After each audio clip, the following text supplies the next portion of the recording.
Assalamualaikum warahmatullahi wabarakatuh. Selamat pagi. Pada kesempatan ini saya akan mempresentasikan praktik dari BLSTM untuk melakukan klasifikasi abstrak pada PubMed. Untuk masalah yang pertama, publikasi di bidang kesehatan, khususnya di studi tentang RCT, itu terus meningkat, khususnya yang teradministrasi di database engine PubMed.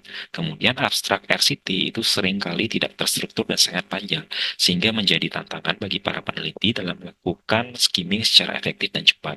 Nah, untuk dataset sendiri itu diperoleh dari paperswithcode.com yang terdiri dari 20.000 abstrak atau 240.000 kalimat yang telah termapping ke 5 kelas yang berbeda-beda seperti yang ditunjukkan pada gambar berikut. Kemudian dataset juga sudah lengkap, terdiri dari training, validation, dan testing set.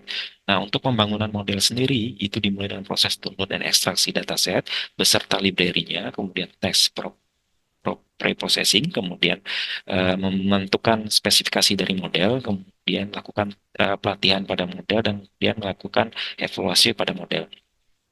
Nah, untuk preprocessing text sendiri itu dimulai dengan proses data cleaning, yaitu mengkonversi seluruh kata menjadi lowercase, kemudian menghilangkan angka, spesial karakter, stopwatch, dan kemudian mereduksi kata menjadi bentuk dasarnya atau lemmatized the words. Kemudian dilanjutkan proses tokenization, yaitu mengkonversi setiap teks menjadi sequence of tokens atau integer. Kemudian dilanjutkan dengan padding, yaitu menyesuaikan panjang setiap sequence dengan metode post padding.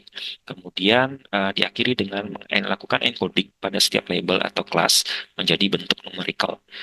Nah, berikut merupakan arsitektur dari model ini, yang dimana terdiri dari satu embedding layer, kemudian ada dua BLSTM layer, dan dua dense layer, yang dimana masing-masing layer itu memiliki dimensi vektor yang berinput dan output yang berbeda-beda. Contohnya, untuk embedding layer, ini tugasnya mengkonversi setiap kata dalam sequence yang diperoleh dari proses tokenization dan padding menjadi vektor yang berdimensi 100. Nah, untuk layer lainnya saya akan menjelaskan pada Google Colab.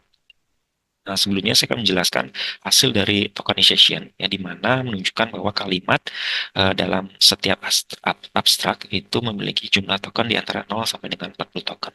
Nah, untuk layer yang BL stem yang pertama itu memiliki 16 unit, kemudian untuk BL stem yang kedua memiliki jumlah unit 8, yang dimana dua layer BL stem ini bertugas untuk memproses sequence secara backward dan forward, yang dimana masing-masing layer BL stem layer ini diikuti oleh layer batch normalization dan dropout, yang dimana untuk batch normalization ini fungsinya uh, untuk melakukan normalisasi output dari lapisan BLSTM, dan kemudian melakukan menstabilkan atau mempercepat proses training. Sedangkan untuk lapisan dropout itu fungsinya untuk mencegah terjadinya overfitting. Sedangkan untuk lapisan dense layer yang pertama yang berjumlah 16 unit, fungsinya untuk melakukan kombinasi atau menginterpretasi fitur-fitur yang diekstrak dari lapisan BLSTM.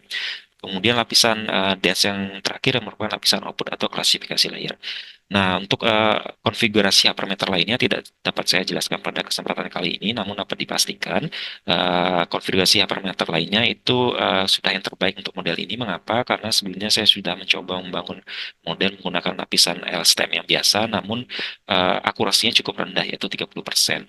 Untuk training sendiri itu terdiri dari 40 epoch yang diikuti dengan proses early stopping, kemudian learning rate reduction, dan kemudian checkpoint. Nah, untuk hasil training, akurasinya itu mencapai 81%, sedangkan untuk akurasi dari proses validasi dan testingnya itu mencapai 76%. Nah, untuk evaluasi model sendiri terdiri dari beberapa metrik. Metrik yang pertama yaitu validation akurasi, itu pada epoch ke-10 sudah semakin statis, begitu juga untuk loss-nya. Untuk ROC, nilai ROC setiap kelasnya itu hampir memiliki nilai 90%.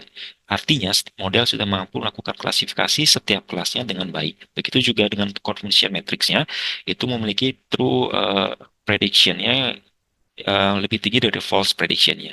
Demikian presentasi dari saya, kurang lebihnya saya mohon maaf. Saya akhiri, terima kasih. Assalamualaikum warahmatullahi wabarakatuh.